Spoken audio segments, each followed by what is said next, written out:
உப்பு கிடையாது, உப்பு கிடையாது, பால் கிடையாது, சீனி கிடையாது, அரிசி கிடையாது, மைதா கிடையாது, நெய் கூட கிடையாது, உள்ள ஒரு பிரிட்ஜ் பெட்டி கிடையாது. இப்படி ஒரு டுபாக்கூர் ஹோட்டலுக்கு யாராவது வருவாங்களா? வருவாங்களா? ஆனா என் நண்பர் தமிழர் பாபு அங்கிருந்து பார்த்து சிரிக்கிறார். அவர் அங்க வந்திருக்கிறார் சிவகாசி. எப்படி இந்த வேலூர் மாநிலத்தில் விவசாயத்துக்கு இத்தனை ஜனம் கூடுறாங்களோ அதே அளவுக்கு குறையாம டெய்லி ஒரு 300 இருந்து 500 பேர் சாப்பிட வர்றாங்க. இந்த மாதிரி ஒரு ஹோட்டலுக்கு ஏன் வர்றாங்க அப்படின்னா, அந்த ஹோட்டலோட நோக்கம் ஆரோக்கியம். ஹெல்த்துக்குனே ஒரு ரெஸ்டாரண்ட். நாம நினைச்ச புரோட்டா, சில்லி சிக்கன், பள்ளி சிக்கன், வடை, பஜ்ஜி, சமோசா போட்டு ஒட்டிட்டே இருக்கலாம், பிசினஸ் பார்த்துட்டே இருக்கலாம். ஆனா அதை காட்டிலும் முக்கியம் மக்கள் ஆரோக்கியம். இதுக்காக நம்ம ஒரு ஹோட்டல் நடத்தணுமாரா அப்படின்னு எனக்காக ரொம்ப அவருடைய இடத்துல நாங்க உணவு மருத்துவம் மற்ற எல்லா விஷயத்தையும் கிளாஸ் எடுக்க போவோம். வேளாண்மை விஞ்ஞானி மரியாதைக்குரிய எங்கள் ஆசான் நம்மாழ்வார், அவர் நினைச்சுக்கலாம் கொஞ்சம் கைதட்டி கொடுங்களே, கொஞ்சம் மனசுக்கு சந்தோஷமா இருக்கு. இந்த மேடையில நான் இங்க உட்கார்ந்துருக்கேன்னா அவர் மட்டும்தான் காரணமாக இருக்க முடியும்.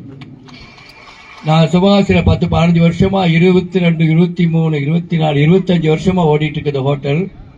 ஒரு 12 வருஷத்துக்கு முன்னாடி ஐயா வந்து பார்த்துட்டு இதே மாதிரி உணவகம் தமிழ்நாடு ஃபுல்லா வரணும்பா. ஏன் வரணும்? எங்க பார்த்தாலும் டீ கடை, எங்க பார்த்தாலும் சமோசா கடை, அதோட கொடுமை பெட்டி கடை மாதிரி ஏகப்பட்ட மெடிக்கல் ஸ்டோர். அதுல இருந்து மக்களை மீட்டெடுப்பதற்காக பாரம்பரியமான உணவகத்தை நடத்தணுங்கிறது உனக்கு எப்படி சிந்தனை வந்து தெரியல, ஒர்க் அவுட் ஆயிடுச்சுப்பா. எனக்கு ஒரே சந்தோஷம். இதே மாதிரி தமிழ்நாடு ஃபுல்லா வருவான்னு ஆசைப்பட்டாரு. இன்னைக்கு செஞ்சி, திருக்கோயிலூர், திருமலையூர், மற்ற வந்தவாசி இந்த பகுதியில் ஏகப்பட்ட மாதிரி இந்த மாதிரி எடுத்து ட்ரெடிஷனல் ஃபுட் ரெஸ்டாரண்ட் ஆரம்பிச்சிருக்காங்க. அடியனுக்கு கிடைச்ச ஒரு பாக்கியம், சந்தோஷம். சரி, இந்த கூட்டத்தில் உங்களுக்கு அதான் பிரயோஜனம் இருக்கணும். இதுல விவசாயம் சார்ந்து வந்தவங்க எத்தனை பேர் கொஞ்சம் கை தூக்கலாமா? ஓ, அவங்கதான் ஜாஸ்தியா? சரி, சும்மா விவசாயம் சார்ந்து வந்தவங்க எத்தனை பேர் இருக்கீங்களா? அப்ப சப்ஜெக்டை மாத்திர வேண்டியதான். ரைட். உணவு கலாச்சாரங்கிறது எங்களுடைய தலைப்பு. ஒவ்வொரு ஸ்கூல்லையும் கல்லூரியிலையும் போய் பசங்க எல்லாம் செல்போன்ல மாட்டிட்டு முழிக்கிறாங்க. அப்பன பிள்ளை மதிக்கிறது இல்ல. ஒரு பாட்டு எதுவும் பேசுனா எல்லாம் தெரியும், வாயை பொத்து அப்படின்னு மதுரை பாஷையில வாயை அடைச்சிடுறாங்க. பேரண்ட்ஸ் எல்லாம் ரொம்ப டம்மி ஆயிட்டாங்க. பவர்ஃபுல் பேரண்ட்ஸ் இப்ப இல்லவே இல்லை. 2000க்கு பிறந்த தகப்பமாரெல்லாம் டம்மி பீஸா தான் இருக்காங்க.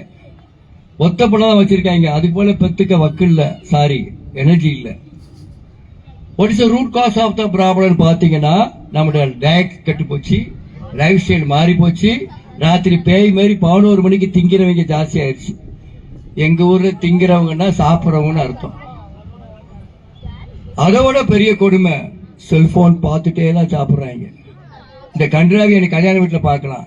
அவன் இலைய திங்கிறானா அப்பளத்தை திங்கிறான்னு தெரியாது. ஆனா செல்ல பார்த்துட்டே சாப்பிடுற கல்ச்சர் மதுரை பக்கம் ஜாஸ்தி. இங்க எப்படி தெரியல. அதுல என்ன சார் இருக்குன்னு சாதாரணமா நினைச்சுறாங்க. செல்ல பார்த்துட்டே சாப்பிடும் போது வாயில ஊறக்கூடிய உமிழ்நீர், அதாவது எச்சில் என்று சொல்லப்படுகின்ற அற்புதமான அமிர்தம் சரியா ஊறாது. வயிற்றுல ஹைட்ரோக்ளோரிக் அமிலம், டைஜஸ்ட் என்சைம் சரிவர செக்ரிபிகேஷன் ஆகாது, ஊறாது. கணைய சுரப்பில் சுரக்கிற இன்சுலின் சரியா வராது. இன்சுலின் இல்ல, ஹைட்ரோக்ளோரிக் அமிலம் இல்ல, உமிழ்நீர் இல்ல. இப்படி ஒரு உணவை சாப்பிடும் போது அந்த தப்பான உணவே அவனை டயபெட்டிக் பேஷண்டா ப்ரமோஷன் ஆயிருது. What is the root cause of the சக்கரை வியாதி பாத்தீங்கன்னா, பறக்க சாப்பிட்டது, வேகமா சாப்பிட்டது, டிவி பார்த்துட்டே சாப்பிட்டது, என்ன தின்னு தெரியாம சாப்பிட்டது, டாக் ஸ்டைல்ல சாப்பிட்டது. டாக் ஸ்டைல்ல நமக்கு சாப்பிடுறது. ஸ்கூலுக்கு போன எந்த திரும்பிப்போ அப்படிங்கிற கன்றாவி டம்மி பேரண்ட்ஸ் நாட்டுல ஜாஸ்தி. ஸ்கூல்ல போய் என்னது சாதிக்க போறானா இல்லையோ, வேகமா சாப்பிட்டு வீணா போறவங்க நாட்டுல ஜாஸ்தி. இது நம்பர் 1 கொடுமை. பழங்களை பத்தி ஐடியாவே கிடையாது பேரண்ட்ஸுக்கு. பிள்ளைகளை யாரும் கம்ப்ளைண்ட் பண்ண முடியாது. பேரண்ட்ஸ் பழம் சாப்பிட்டா பிள்ளைங்க சாப்பிடும். அதோட பெரிய கொடுமை, வாரம் ஃபுல்லா நாங்க சமைக்கிறது இல்ல. வாரத்துக்கு 2 நாள் புக் பண்ணி தான் சாப்பிடுறோம். குக் பண்ணி சாப்பிடுறது குறைஞ்சு போச்சு. புக் பண்ணி சாப்பிடுறாங்க. சிவப்புனா என்ன அர்த்தம்? டேஞ்சர்னு அர்த்தம். ஊருக்குள்ள நிறைய சிவப்பு சட்டையா தெரியுது. அது என்ன கம்பெனி உங்களுக்கே தெரியும். புக் பண்ணி சாப்பிட்டதுனால என்னாச்சு? வீட்டுக்கு நோய் ஓடி ஓடி வருது. What is root cause of the all disease? பார்த்தீங்கன்னா 95% நமக்கு வந்த நோய்களுக்கு ஒரே காரணம் தப்பான உணவு. மெட்ராஸ், கோயம்புத்தூர்ல பெரிய பெரிய கார்பரேட் ஹாஸ்பிட்டல்ல ஒரு ரிசர்ச் பண்ணாங்க. சென்னை லயோலா கல்லூரியில இருந்து ஒரு ரிப்போர்ட். என்ன ரிப்போர்ட்? வேற ஒண்ணும் இல்ல, இந்த மாதிரி பேஷண்ட் எல்லாம் அதிகமா என்ன மாதிரி பிரச்சனைக்கு வராங்க அப்படி பார்க்கும்போது ஒரு 10-12 பேரு டெலிவரி கேஸ். மற்றவங்க ரொம்ப ரொம்ப ஜெனட்டிக்கா ப்ராப்ளம் இருக்கும், கேன்சர், அது ஒரு 8% வந்துச்சு. அடுத்து ஆக்சிடென்ட் கேஸ் பாத்தீங்கன்னா 6%. ஆஸ்பத்திரியில் மொத்த பேஷண்ட் ஆவரேஜ் எடுத்து பார்த்தா கிட்டத்தட்ட 82% தின்னு கட்டவன் தான் நோயாளியா படுத்து கிடக்கான். ஒண்ணு ஓவரா தின்னு இருக்கான். பட்டி கிடந்தவனு பேஷண்டா இல்ல, தப்பு தப்பா சாப்பிட்டு நோயாளியானவன் ஜாஸ்தி. இங்க இயற்கை வேளாண்மை உணவு கிடைக்குது, ஆனா கெமிக்கல் ஃபுட் தான் நம்மள அதிகமா வாட்டுது. அமே கரெக்டா நாட். தப்பான உணவு நோய், சரியான உணவு ஆரோக்கியம். சொல்றதுக்கு ஆள் இல்ல, பிரச்சனை கூடிட்டே இருக்கு. ஊரு ஃபுல்லா ஆஸ்பத்திரி. வேலூர் ஆஸ்பத்திரிக்கு பிரம்மாண்டமான ஊர் சொல்லுவாங்க. அடியேனை பொறுத்தப்பட்ட ஆக்சிடென்ட்டுக்கோ மற்ற ஒரு கண்டுபிடிக்க முடியாத விஷயத்தை டயக்னைஸ் பண்ண முடியாத விஷயத்துக்கு நவீன மருத்துவம் தேவைப்படும்.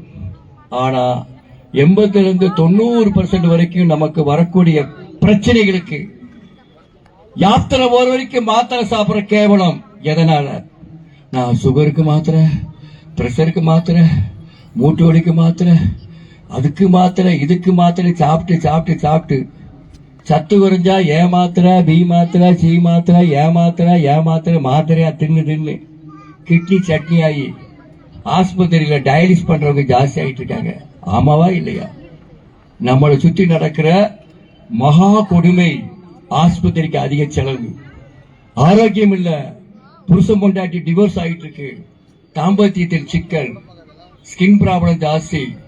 நல்லா அதை ரிசர்ச் பண்ணி பார்த்தது இல்ல, நம்மளுடைய நெகட்டிவ் ஃபுட்டோட ஆதிக்கம் தான் ஜாஸ்தி.